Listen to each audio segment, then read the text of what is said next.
Medical science की दुनिया में नई रिसर्च हो रही है, तरक्की के नए पायदान ढूंढे जा रहे हैं। शरीर के हर हिस्से की उपयोगिता पर खोज जारी है। ऐसी ही एक संजीवनी है जो हर किसी के शरीर में मौजूद है और इसे फ्यूचर ऑफ मेडिसिन कहते हैं, क्योंकि इससे ऐसी लाइलाज बीमारियों को ठीक किया जा सकता है जिनके लिए अब तक कोई दवाई नहीं बनी है। इस संजीवनी का नाम है स्टेम सेल। क्या है स्टेम सेल की करामाती ताकत का फॉर्मूला और कैसे ठीक होंगी स्टेम सेल से लाइलाज बीमारियां, जानेंगे आज के जागो इंडिया में।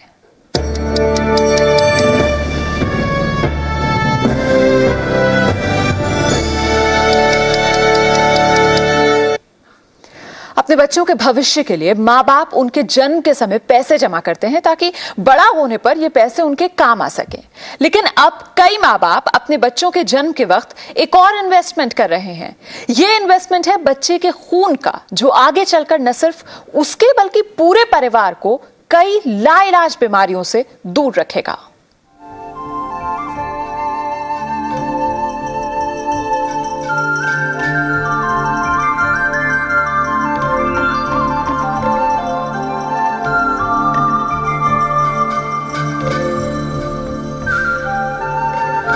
मिलिए मल्होत्रा परिवार से।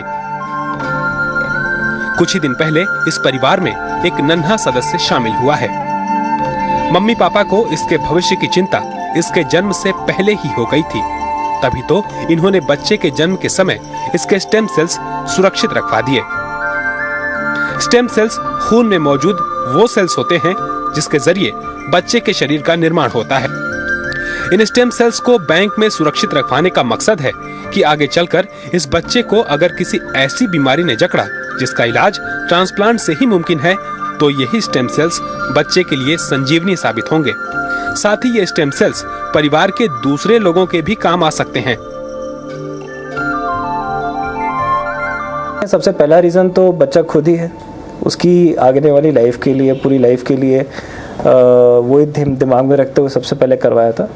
और इन एडिशन टू दैट, जैसे हमारे घर में डायबिटीज़ फैमिली के अंदर है, तो वो एक एडिशनल रीज़न तो नहीं कह सकता, लेकिन वो एक एडिशनल एडवांटेज मिल सकता है इस चीज़ से आगे चल के। जैसे हम पैसे इन्वेस्ट करते हैं बाकी प्लान्स के अंदर, I think it is better, it is equally important कि हमें इसमें भी इन्वेस्ट करना चाहिए, सो दैट आगे God forbid it will help in fighting any type of disease। और उसी time and we consulted the doctor also, बहुत पॉजिटिव रिस्पॉन्स मिला और उसी टाइम हमने इसको एनरोल करवाया। मल्होत्रा परिवार की ही तरह देश के 10,000 परिवारों ने अपने बच्चों के स्टेम सेल्स बैंक में सुरक्षित रखवाए हैं। इन स्टेम सेल्स को एक खास अस्पताल में रखा जाता है जिन्हें स्टेम सेल्स बैंक कहते हैं। स्टेम सेल्स को सुरक्षित रखवाने के लिए बच्चे के जन्म से पहले स्टेम सेल्स बैंक में रजिस्टर करवाना पड़ता है। इसके बाद बैंक की तरफ से एक किट दी जाती है जिसे डिलीवरी के समय अस्पताल ले जाना होता है। बच्चे के जन्म के समय माँ और बच्चे को जोड़ने वाली अम्बिलिकल कॉर्ड में से 150 मिलीलीटर खून निकाल दिया जाता है। इस खून में बड़ी तादाद में स्टेम सेल्स मौजूद होते हैं। अब इन्हें किट में रखकर स्टेम सेल्स बैंक में सुरक्षित रख दिया जाता है। ये कॉर्ड जो है 5 से 10 मिनट में माँ के शरीर से निकल जाता है और इसको हम मेडिकल वेस्ट की तरह से फेंक दिया करते थे। पर इस कॉर्ड में जो ब्लड है वो बहुत ही rich source of stem cell है और अब हमारे पास ऐसे तरीके हैं जिससे हम इसको कलेक्ट करके इसमें से स्टेम सेल फ्यूचर के लिए प्रिजर्व कर सकते हैं। ऐसी कलेक्शन में न माँ को कोई खतरा होता है न बच्चे को कोई खतरा होता है और ये स्टेम सेल का सबसे इजी और सबसे सेफ सोर्स है प्राप्त करने का। स्टेम सेल्स को लिक्विड नाइट्रोजन के सिलेंडरों में -196 डिग्री सेल्सियस तापमान में रखा जाता है। इस तापमान में स्टेम सेल्स कभी खराब नहीं होते। 21 साल तक स्टेम सेल्स को बैंक में रखने का खर्च करीब 70,000 रुपए आता है। कुछ स्टेम सेल्स बैंक इस रकम को किश्तों में भी वसूल करते हैं। स्टेम सेल ट्रांसप्लांट की मांग लगातार बढ़ती जा रही है। इसके बावजूद भारत में एक भी सरकारी अस्पताल ऐसा नहीं है जहां पर कई साल तक स्टेम सेल को बैंक किया जा सकता है। अगर ऐसा हुआ तो न सिर्फ ये इलाज कई और लोगों की पहुंच में आ जाएगा, बल्कि कई और जानें भी बचाई जा सकेंगी। कैमरामैन रवि दत्त के साथ विनोद अग्रहरी, जी न्यूज़, दिल्ली।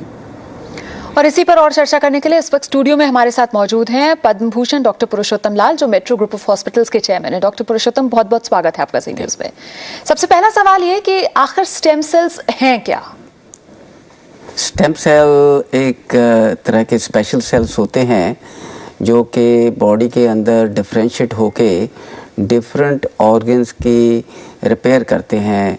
कहने का भाव है कि डिफरेंट बीमारियों को ट्रीट करने में सहायता करते हैं, जैसे कि डायबिटीज़ है, हार्ट प्रॉब्लम है, आर्थराइटिस है, पार्किंसोनिज्म।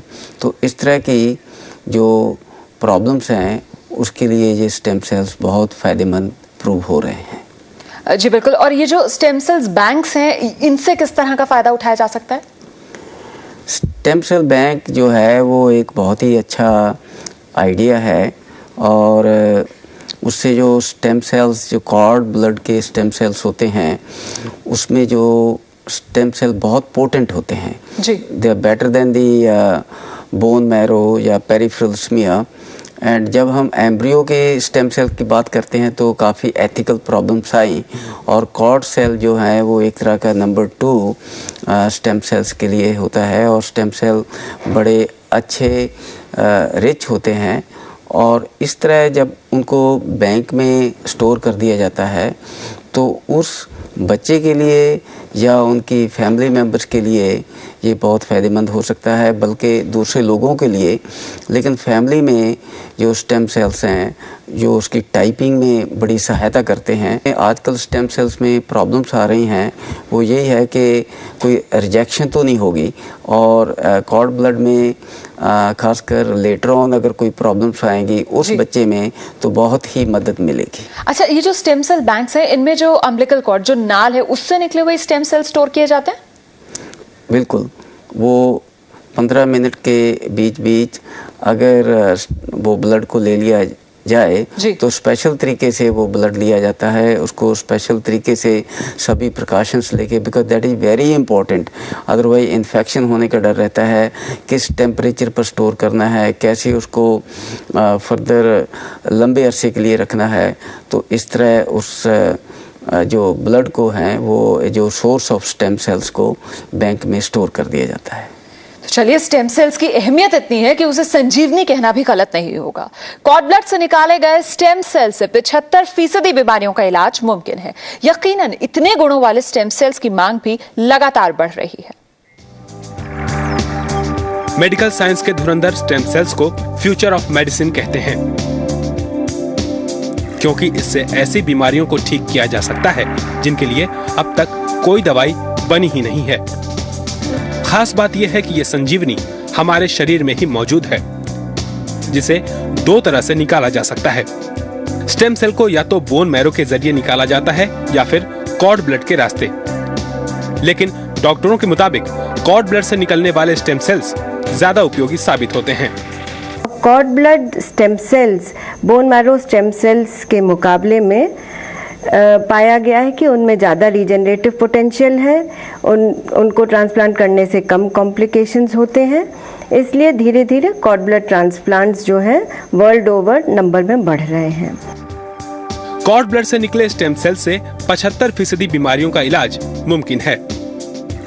इन स्टेम सेल से cancer, thalassemia, diabetes, multiple cirrhosis, multiple myeloma, Alzheimer, Parkinson diseases, myocardial infection जैसी बीमारियां ठीक की जा सकती हैं। इसके अलावा कई और बीमारियों के इलाज में भी प्रयोग और रिसर्च किए जा रहे हैं, जिससे पता चल सके कि ऐसी बीमारियों के लिए स्टेम सेल्स कितने कारगर साबित हो सकते हैं। जैसे कि हार्ट डिजीज, डायबिटीज, कई न्यूरोलॉजिकल डिजीजेस जैसे spinal cord injury, Alzheimer's, Parkinsonism, जिनका आज तक हमारे पास क्योर नहीं था, पर लगता है फ्यूचर में जल्दी ही स्टेम सेल के जरिए हम इन बीमारियों को ठीक कर पाएंगे। स्टेम सेल्स की इन्हीं खूबियों की वजह से कई परिवार अपने बच्चों के स्टेम सेल्स बैंक में सुरक्षित रखवा रहे हैं। स्टेम सेल बैंकिंग की सुविधा भले ही कुछ महानगरों तक ही सीमित हो, लेकिन इसका फायदा छोटे शहरों के लोग भी उठा सकते हैं। बढ़ती जागरूकता के चलते उन्हें छोटे शहरों में भी कलेक्शन सेंटर बनाने शुरू कर दिए हैं। विनोद अग्रहरी, जी न्यूज, दिल्ली। तो कई लाइलाज बीमारियों का भी इलाज किया जा सकता है स्टेम सेल्स के जरिए। इसी वजह से मेडिकल साइंस में स्टेम सेल्स को संजीवनी का दर्जा दिया गया है। पढ़ ले रहे हैं, ब्रेक के बाद जल्द लौटते हैं।